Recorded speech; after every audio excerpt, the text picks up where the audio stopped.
Okay, good afternoon. Welcome to Medicine Grand Rounds. This is the fourth Paul W.C.V. lectureship. We are fortunate to have Victor Wu, former chief resident at Emory. He now lives in, Victor pointed out today, we forgot about this being election day, but find it very appropriate that he's talking on this subject today. He would say he is from the great state of Tennessee, sound like a politician.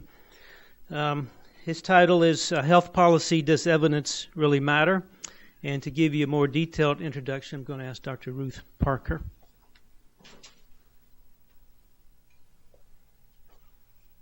Victor's probably a little worried about what I'm going to say about right now.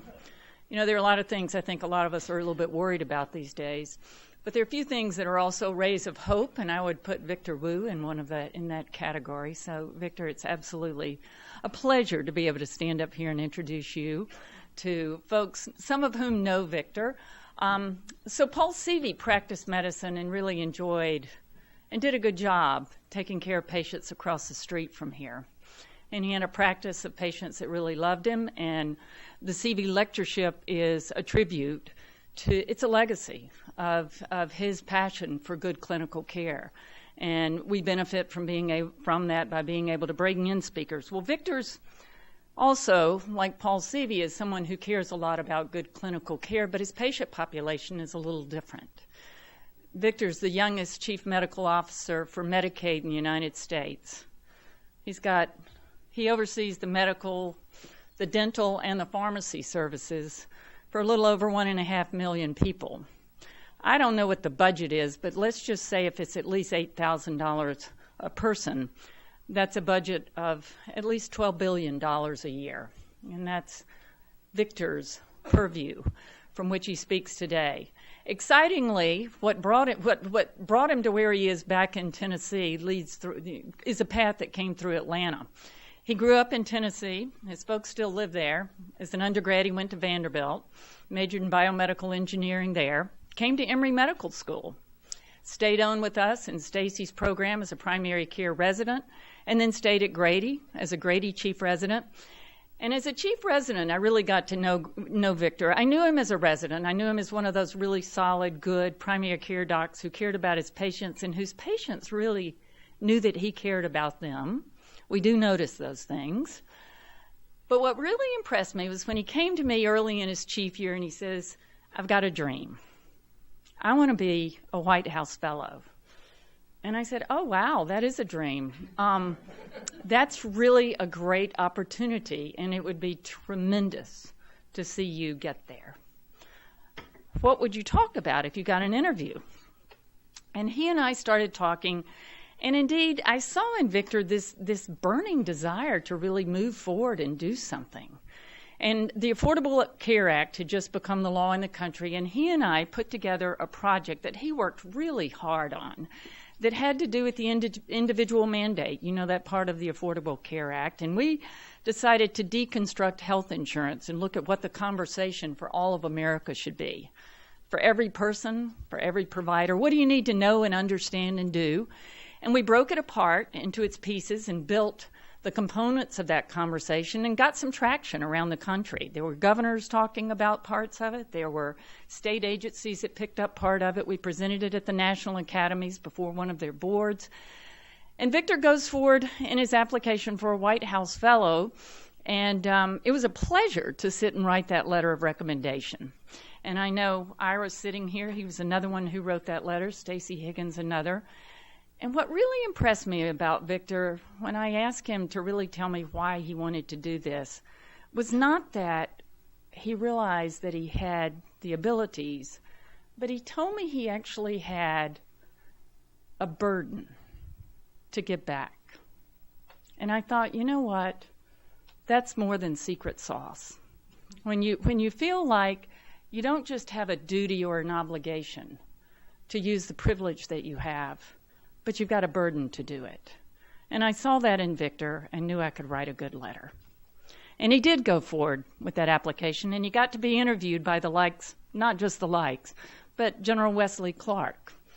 four-star general who also had been a Rhodes Scholar. And indeed, I knew that White House Fellowship was harder than a Rhodes Scholar application. We had one other person in the history of Emory that had done that, Sanjay Gupta had done it. Now we've got two. And Victor went forward from that. He worked with Evolent Health after that, doing clinical transformation, looking at under-resourced populations, population health, what it would look like, what it would mean. And then, to me, another dream. He applied for and became the youngest chief medical officer for a state Medicaid plan in our nation. So in a day when, yes, we do have some things we may be worried about or a little anxious about, I introduce to you Victor Wu, who's back in Atlanta. We welcome you. And Victor, you indeed are a part of the hope of the future. Welcome back to Emory. That may be the most intimidating intro I've ever heard in my life. Goodness gracious, the talk is going to be a lot worse than that intro. So thank you, Dr. Parker. It is really just a tremendous honor and thrill for me to be back here. And I got to say hello to all the Grady folks watching, pretending to watch one of the two when you're over there. I not that long ago sat in that back right corner where you all are eating your lunch. I would probably be slinking in right around now, or maybe 10 minutes from now, after waiting at Emory University lunch line. Oh, is it not on?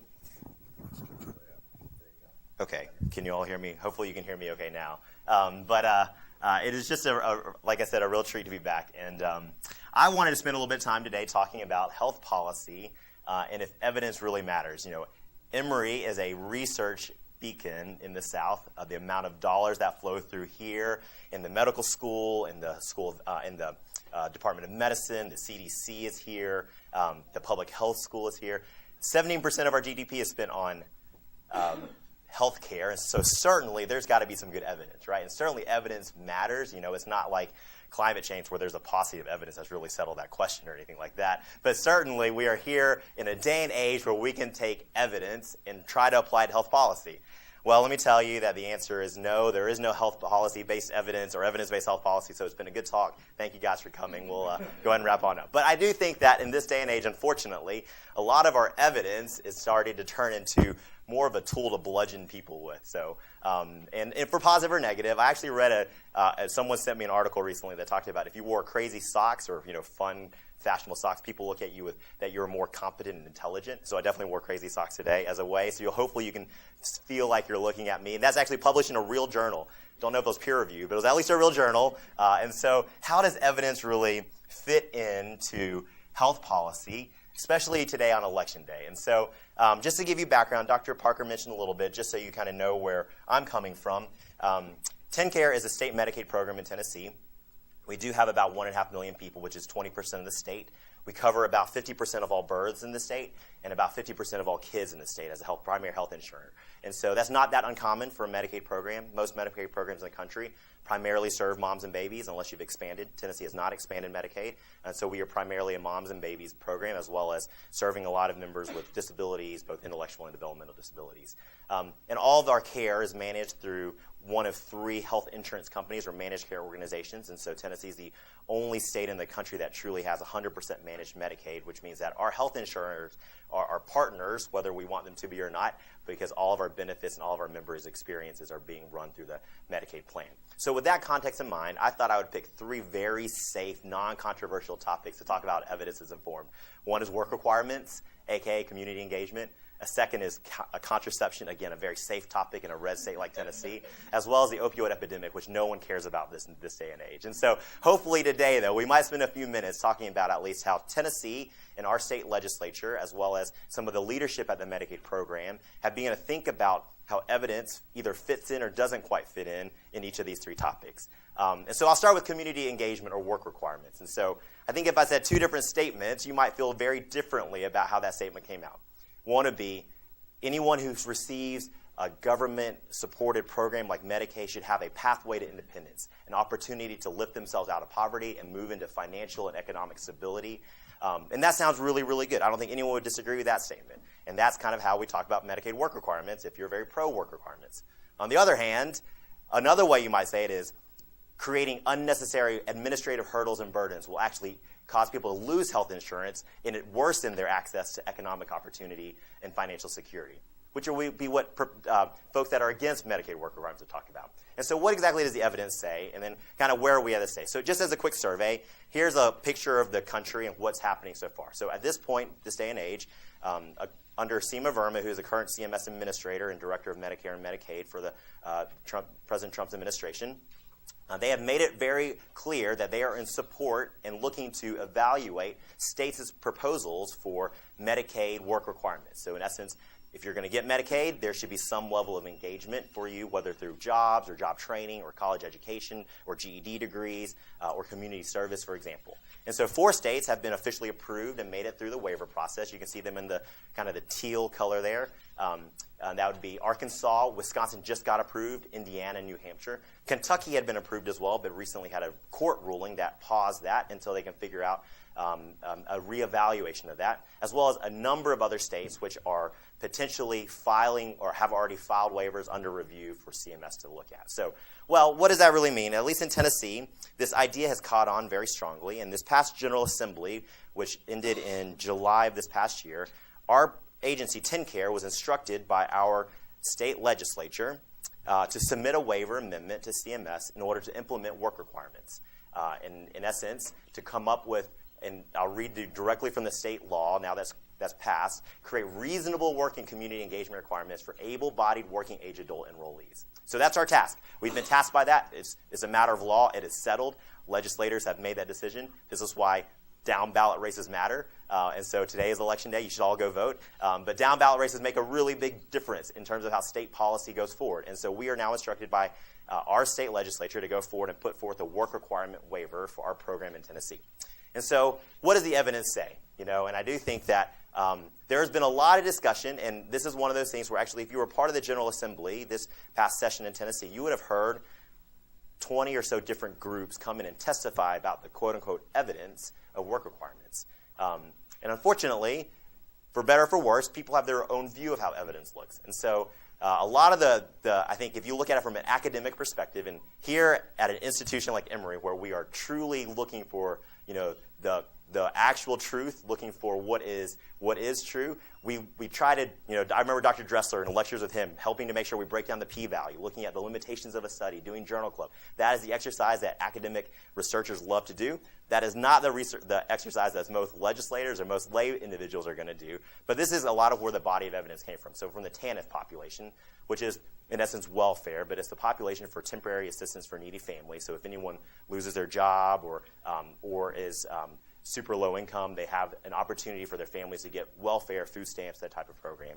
So the research looked at it in 3 different ways. And so I might just summarize these here as we go forward. The first one is around a TANF caseload. So this was, in essence, a proxy for what happens to enrollment if you place work requirements in place.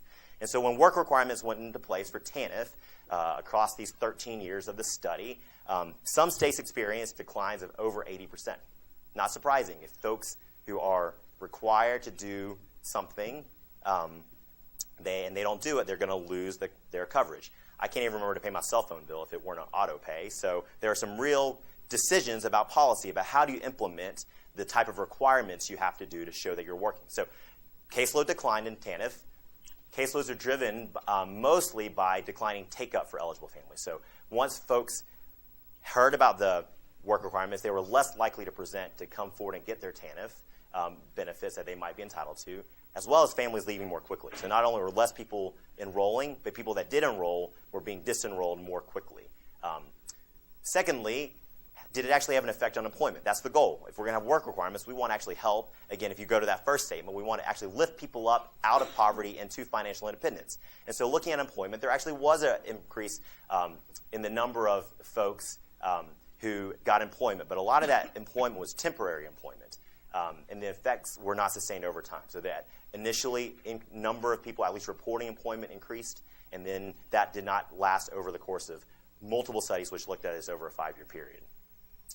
And the last the question is whether or not folks believe that the increase in economic employment was due to just changes in the economy, some during the late 90s, early 2000s, a better economic period of time for the country, or if it was really due to supportive job finding and job search opportunities through the TANF requirements.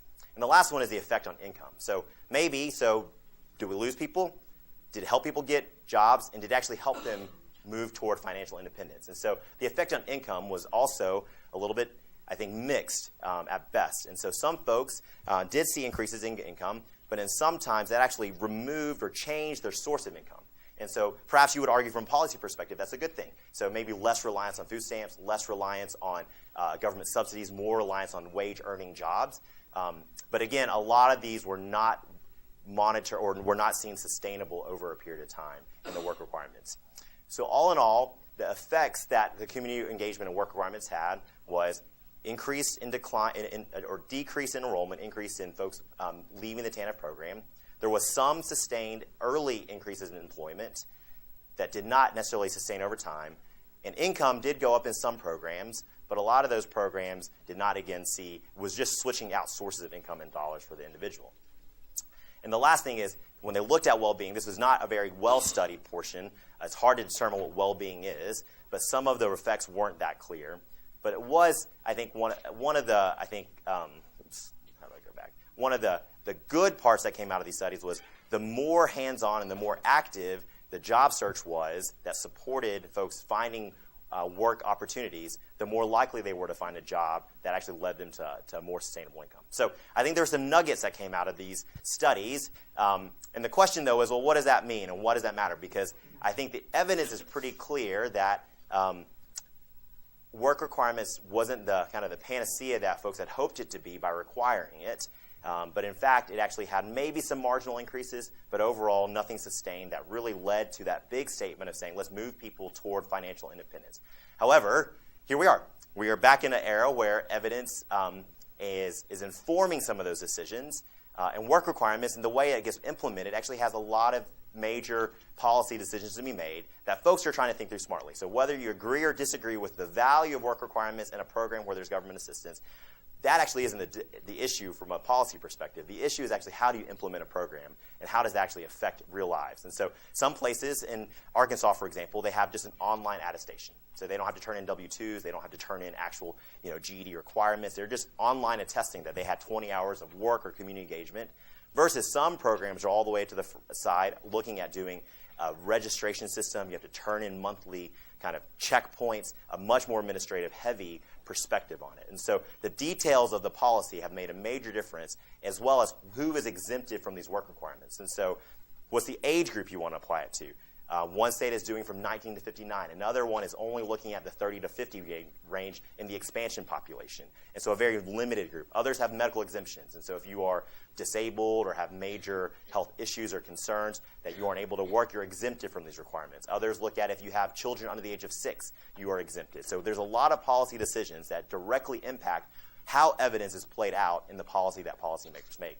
But unfortunately, I think a lot of times, policymakers will go and just look for an evidence or a piece of study that will support their position in disregard of kind of the whole body of work. But unfortunately, as researchers, I think that's a real challenge you have. You might have the most beautifully written paper, but someone reads the 2 lines of the abstract that they want to read, and they take that and they apply that and they use that as their evidence to inform how policy is made. So why does it matter? Well, I'll tell you, it actually matters because values matter in this day and age. And so this was a study that was published about a year ago in the Journal of Health Affairs that took survey results and responses from Democrats and Republicans of the House, and they asked them to rank what values were important to them.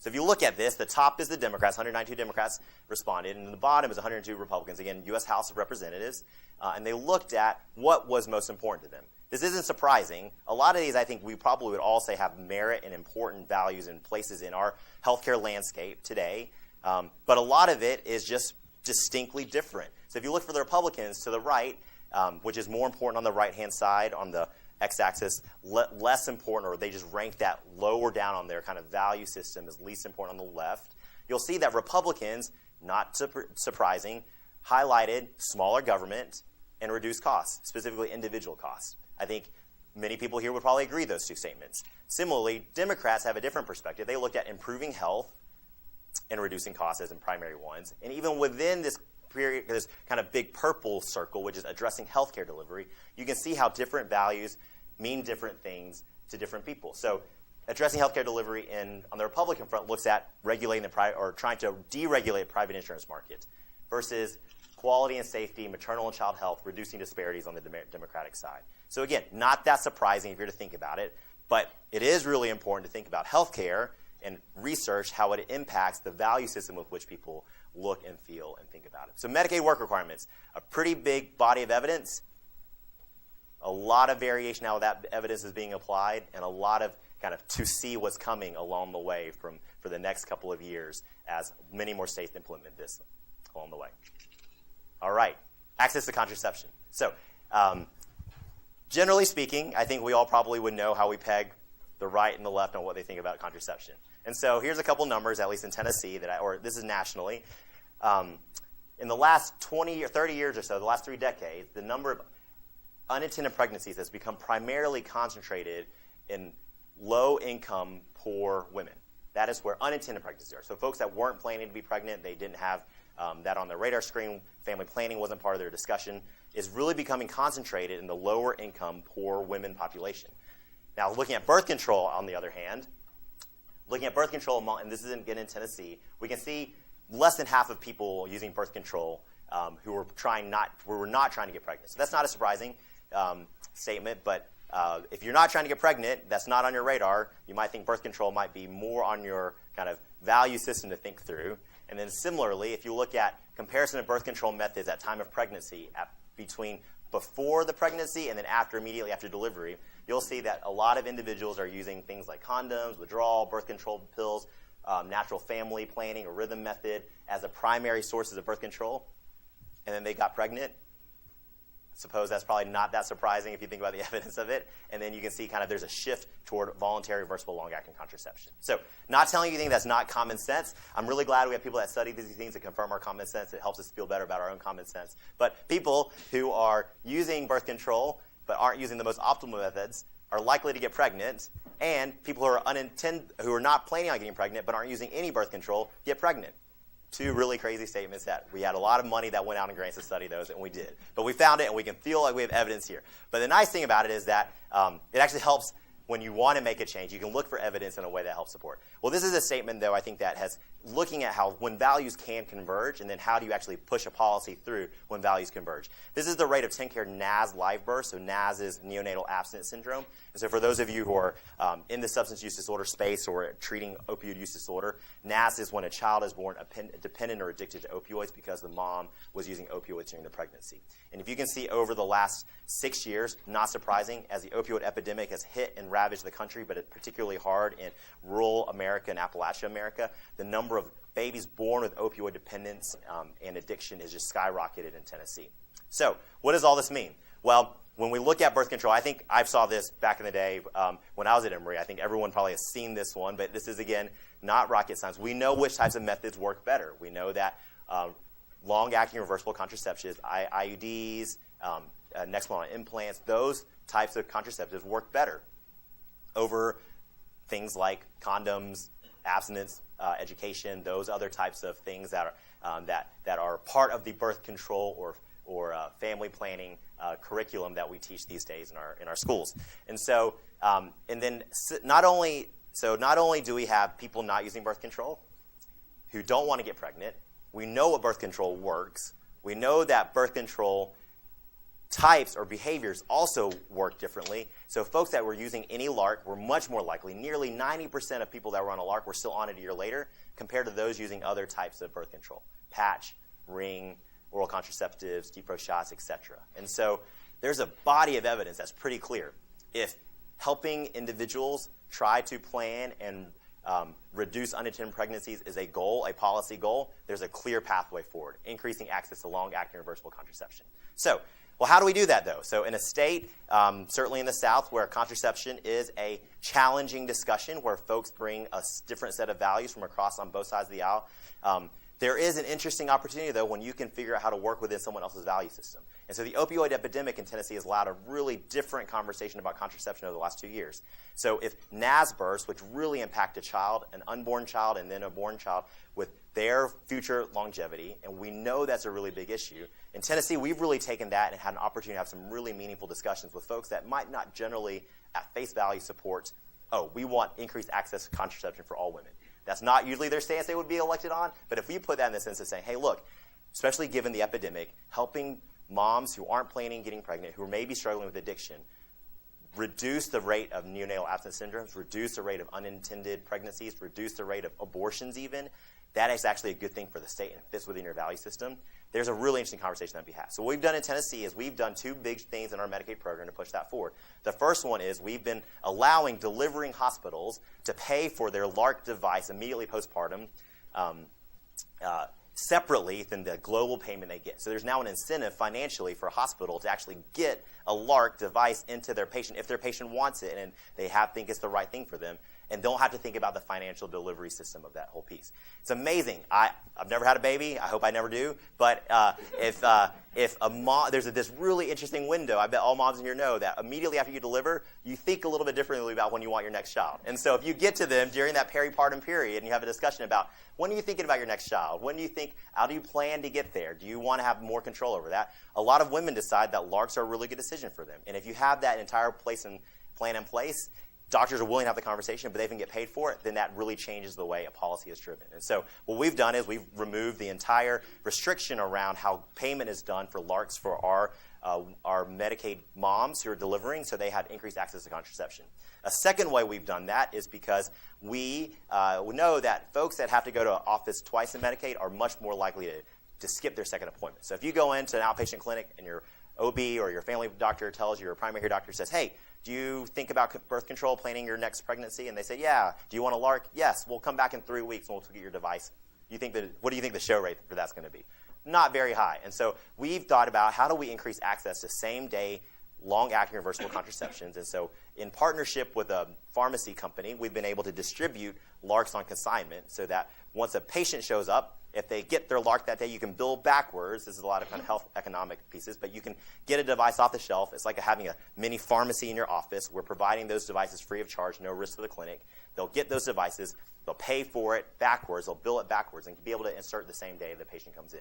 And the money and the funding and the political will to do this is all because we were able to align some values around contraception and the opioid epidemic and be able to find a pathway through that policy work. So hopefully this is more of an example of how evidence can work and can be supportive of something that is mutually beneficial, even though on the left, if you were to kind of want to make a big statement, you say women should have access to all types of contraception they believe is right for them.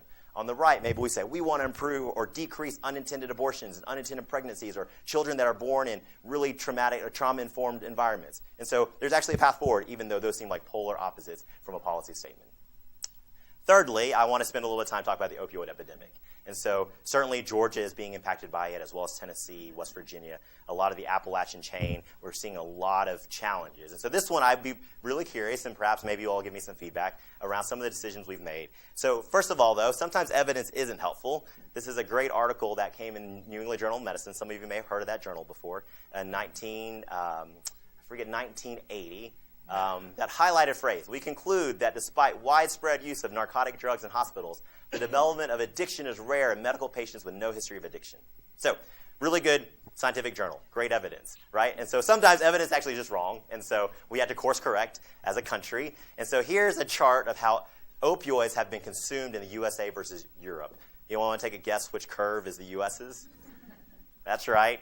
We all know the US is the blue curve. So this is fundamentally a cultural issue around opioid prescribing, not a medical issue. Tennessee, we have about 6.5 million people in Tennessee in our population. Think for a second how many opioid prescriptions, just oral opioid prescriptions, outpatient, were written last year, or this is 2 years ago in Tennessee. 6.5 million people. 7.8 million prescriptions. That is enough for every man, woman, and child to get one and some change prescriptions in Tennessee. So what does that mean? So what have we done? Well, look again, I think this is not shocking that the curve of the opioid epidemic is being hit on all fronts. So any opioid use in terms of opioid death, overdose deaths is the green line, shocking the rate of rise.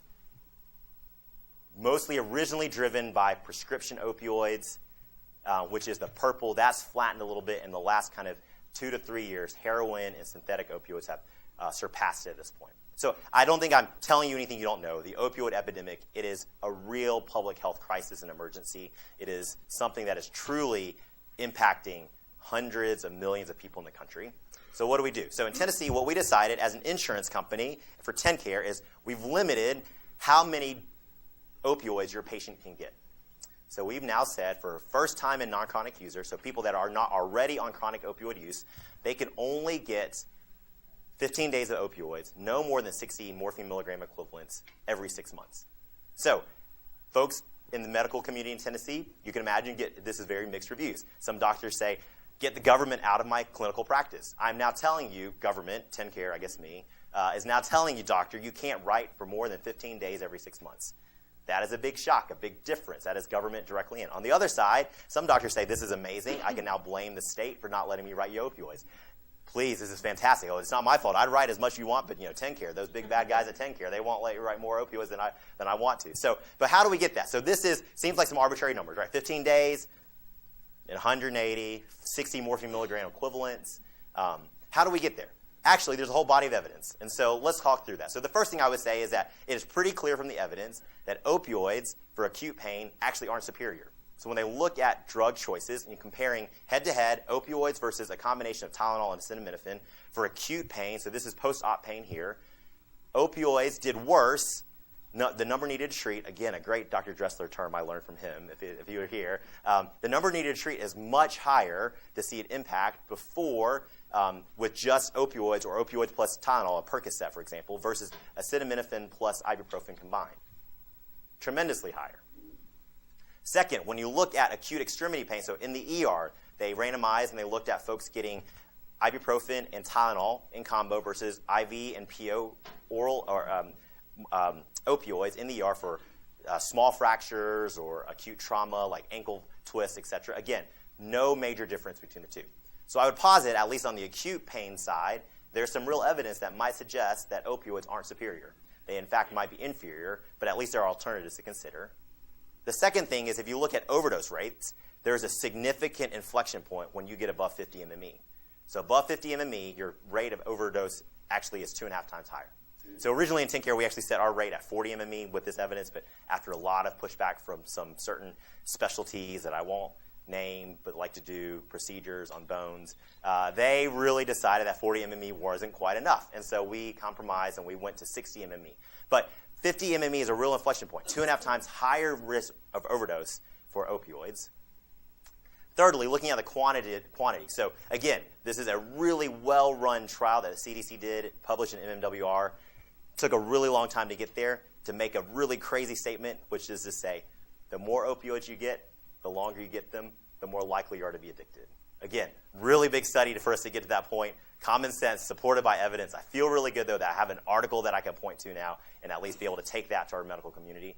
But the longer you get opioids, at the higher cumulative dose that you get, the more likely you are to stay chronically dependent or addicted to opioids. This is for first-time users or folks that are not using chronically. Fourthly, and this is also interesting too, so we've established, at least from the evidence, there's some evidence that would suggest that acute pain treatment with opioids might actually be worse or not as effective as using combination Tylenol ibuprofen. The longer and higher doses you get, the more likely you are to become dependent. Higher the dose, the more likely to overdose.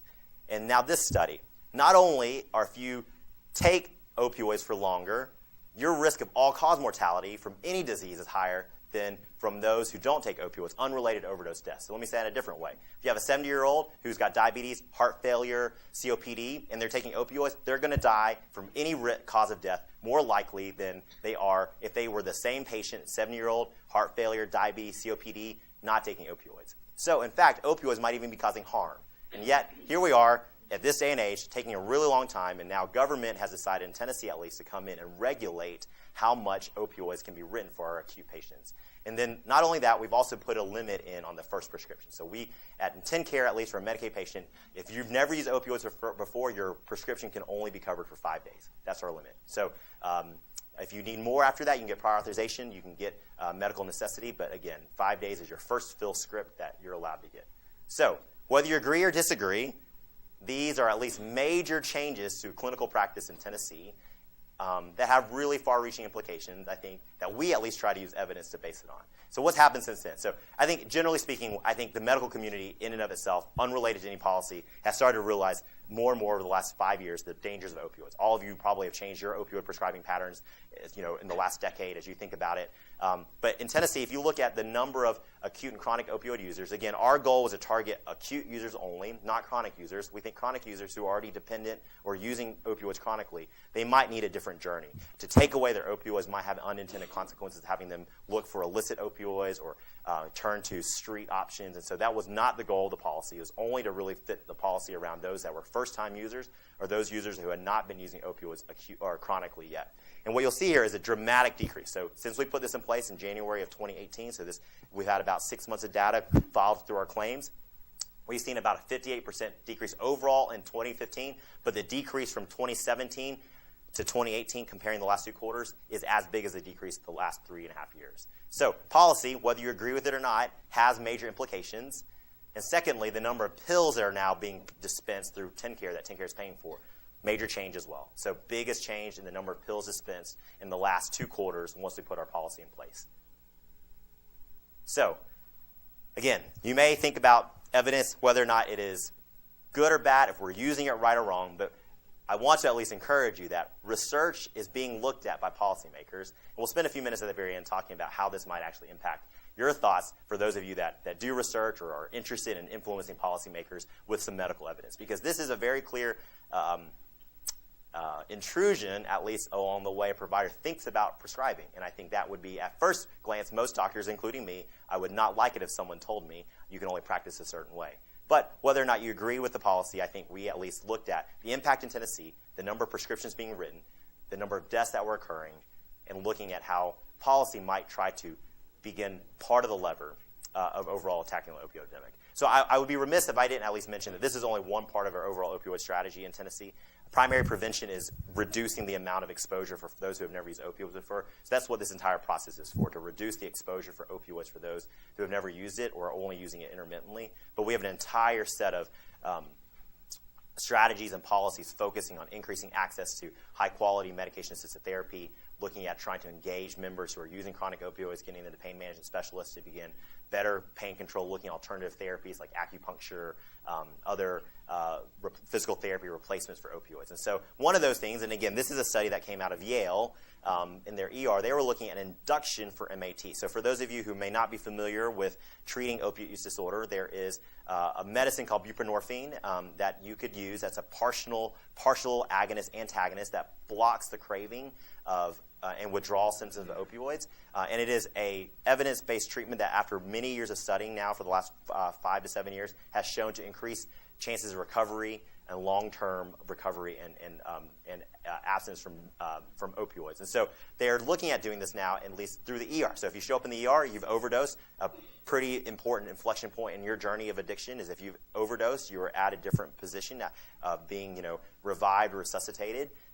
How could we offer maybe MAT induction or starting you on buprenorphine to block those withdrawal symptoms before you leave the ER, getting you connected to a treatment? So this just wanted to make sure I put this in there because I don't want you to think about Tennessee, when you leave this room, only cracking down on this drug side. We believe more importantly you have to treat your way through the epidemic, not just arrest or prevent your way through the epidemic on the drug side. So those are some comments I would make. And so what does this mean? So does matter really does evidence really matter? I think I would give it a resounding maybe after a lot of how this works. But I think more importantly, it's really about how do we use evidence. And so I think this is a really great statement. It helps me think a lot about the conversations I have oftentimes with the General Assembly, which is that the main difference between truth and lies is that you can provide logic and evidence for truth, but you can only provide logic for lies. But man, that logic is so sound for some of those lies. And so how do we as policymakers and as researchers work together to work through the logic, but also the evidence? And so I think there's a couple of common barriers that I see, at least in my discussions or even when people present to me, that I think about. And so it's just a couple of thoughts for you to maybe take away as researchers, or those of you that are politically active or that get connected to your state legislators and state representatives. But the first one is politics. I think that it's clear our country is becoming more and more tribalistic in how we think about policy of any sort, not just healthcare policy. But politics is real, and so we have to think about that impact. I think a second one is, and I'll go to personal experience next. I remember this past General Assembly in Tennessee, I had an opportunity to have a hearing and discussion with one of our state legislators who was adamant about banning OxyContin from Tennessee, making sure that OxyContin was never prescribed again because he had heard and seen the number of people addicted to OxyContin in his region in East Tennessee. Absolutely a true statement. That was his personal experience. Could not agree with him more.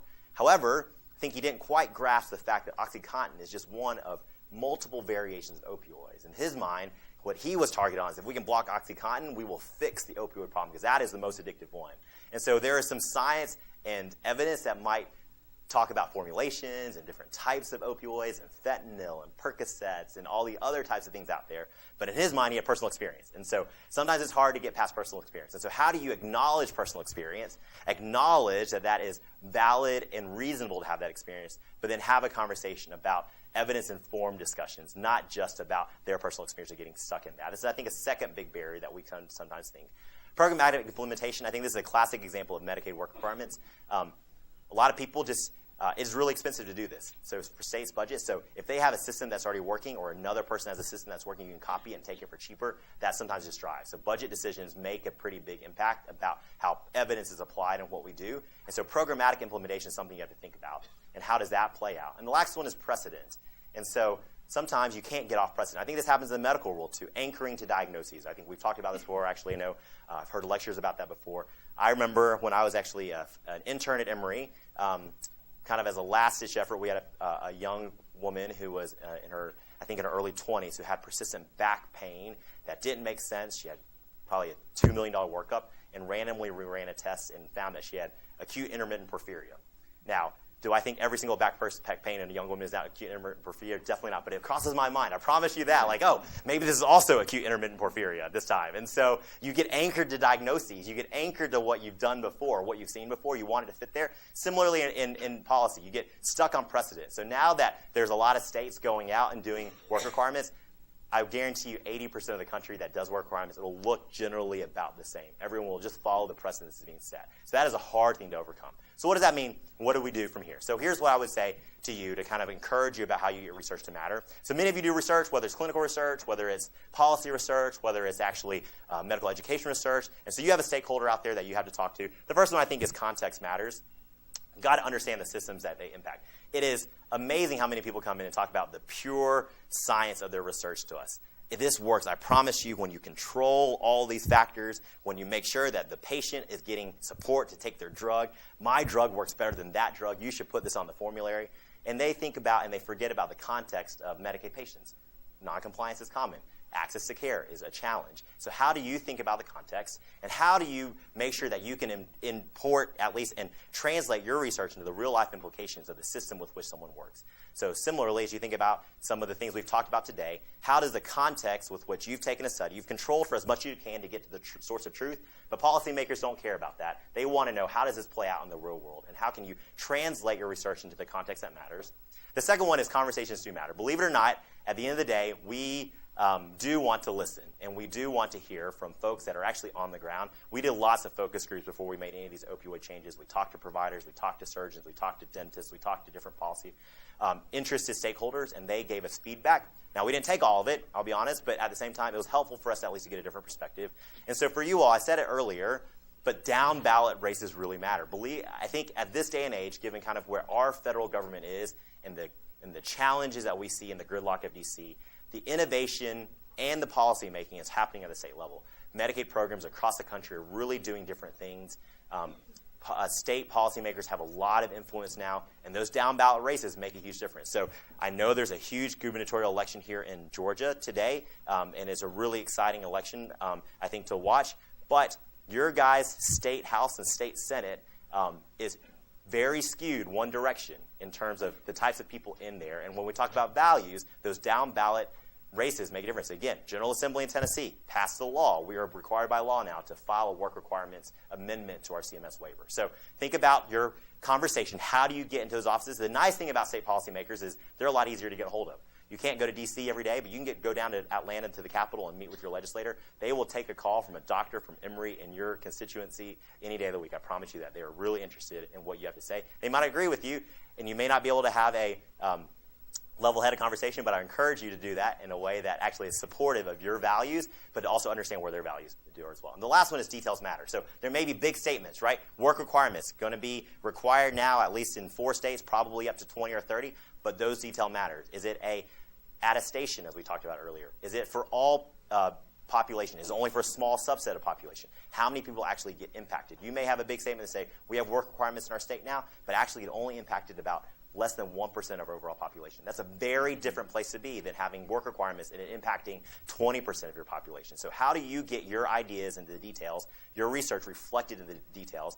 I don't think the CDC, when they placed the big article out about in the MMW opioids, thought necessarily that an insurance company would take that and regulate how much coverage could be paid for, but that is how things occur. And so when people look for research, how do you get into the conversation to help them think through the details? How do you help them project what are the positive and the unintended consequences of what your research might be telling, and really have a conversation? So at the end of the day, I think evidence-based health policy probably never going to happen, but at least what we can aim for is evidence-informed health policy. And how do you make sure that your research, your evidence, makes it into the general discussion so that when people make choices, they at least can have a debate about whether or not the evidence and the potential consequences of those evidence fits within the value system that they're dealing with and the context they're dealing with for the day. So I hope that's at least an interesting thought process for you all today as you think about how some of the work you're doing here at Emory, some of the work you're seeing at your state capital in Georgia might impact and influence legislators as well as administrative leaders in your program. Evidence-informed policy, if we could get there as a country, I actually think we'd be in a pretty good spot. But I hope that this at least, again, triggers some thoughts for you. So there's plenty of time for questions. I'll stop here. That's it for me, but I'm happy to take any questions from anyone that they might have as we go along.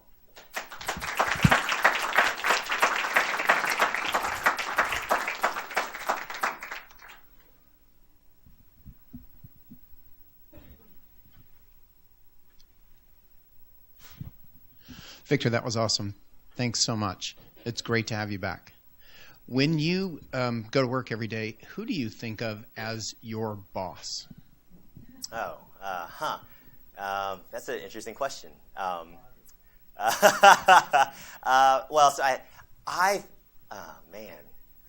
What an existential question. Who is my boss? No, I think on a day-to-day basis, the member is who ultimately we think the most about at TennCare.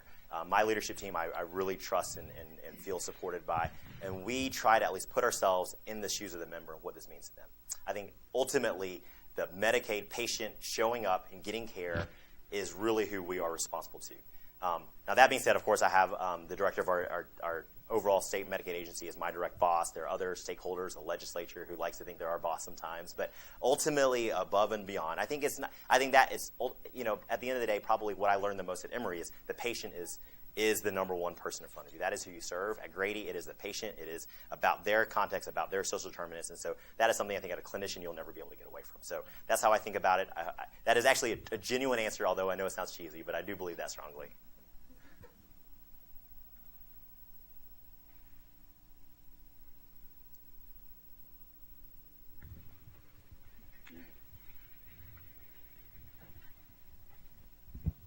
Thank you. Ira Schwartz, not in the Department of Medicine. Victor, wonderful to have you back. A couple of comments and a question. First, you should learn how to speak a little faster. And secondly, what you've demonstrated for us is, depending upon what is in the news tonight, many of us might be moving to Tennessee. What you described, allowing emergency departments to give MAT for people who are acutely overdosed and resuscitated, that seems to be an extraordinarily humane way of teaching people in emergency departments how to treat people who are either chronically addicted to opioids or have bad luck. Maybe I missed this, but what's the follow-up? Is there training for clinicians in the community to help manage people? Are there referral services, 12-step programs, community resources, or do they just get sort of a referral for buprenorphine and they're back on the street again? Yeah, great question. And so the study done, their reference was they had a connection between an academic emergency room and a couple of designated community mental health providers that were trained in doing buprenorphine. And they had a fast track into their program so that they might get up to 3 days of buprenorphine and then have an appointment within those 72 hours. And so I think one of the challenges of the mixture between policy and policy implementation is, at the end of the day, operating policy is even more important than the actual policy itself. I think we could all agree here. It sounds amazing that we could start, each your point, it's humane, it is fantastic. We get people at the lowest point being resuscitated, maybe getting them through 24, 40 hours. But if we don't have a healthcare system that we can then connect the ER doctor to the primary care doctor to the treatment, the addictionologist, then no policy makes sense. No policy will work. And so that is our challenge. That's something that we're just starting to work on now in Tennessee, is building out a network of high-quality MAT providers, connecting them into the different access points for our patients. And so I think it's a really interesting dilemma is, again, and going back to that second kind of concept is, in that study, what they had is a lot of controls that were unique. They had the ability to have funded, a funded trial. They could connect patients. They had a commitment to getting those people in. And that isn't necessarily the real world context with which we live in addiction treatment. We have a fragmented mental health system. We have a fragmented acute care system that connects to primary care as it is. So how do we then take the policy, take the research, and then apply it more broadly in a way that actually fits the context, at least in Tennessee for us, but I think other states are looking at doing this as well.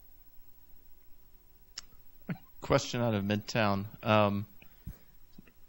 So have you ever had to navigate any personal conflicts as you work to provide evidence-based policies for your constituents? Yeah, thanks for that question. Yes, and I don't know that I do it well. It's really challenging sometimes where you have your own personal and political views. Certainly, I think, I have a lot of that has been informed by my experience at Grady. And that's been really neat for me to kind of think about how that plays out. And so sometimes I struggle with, is it your job to kind of lessen an impact of something you may not agree with, be part of the practical implementation of solutioning versus taking a stand on something that you feel is a kind of a line in the sand. And so I don't have a great answer to that. I think so far for me, I've been able to try to think about ultimately how to support the member at the heart of it. And there are some things that I think just between us here that I may not agree with. But I think that occurs for any politician or any policymaker or any clinician. I think each of you all probably have decisions you make on a regular basis. And so the best I think that I can do at the moment is, until I reach a point where I know that that is something I can't support wholeheartedly or believe it's ultimately going to be detrimental, how do I limit the impact? Because I do think that at the end of the day, no matter what side of the aisle you're on, some folks might disagree with me. I generally think both now at the state level and at the federal level, when I was in the previous administration, people generally want to improve other people's lives. Now, there's a very different view of how you get there, but there is some sense of at least wanting to do that. And so how do you become part of the process to influence the details, I think is an important piece for all of us to play.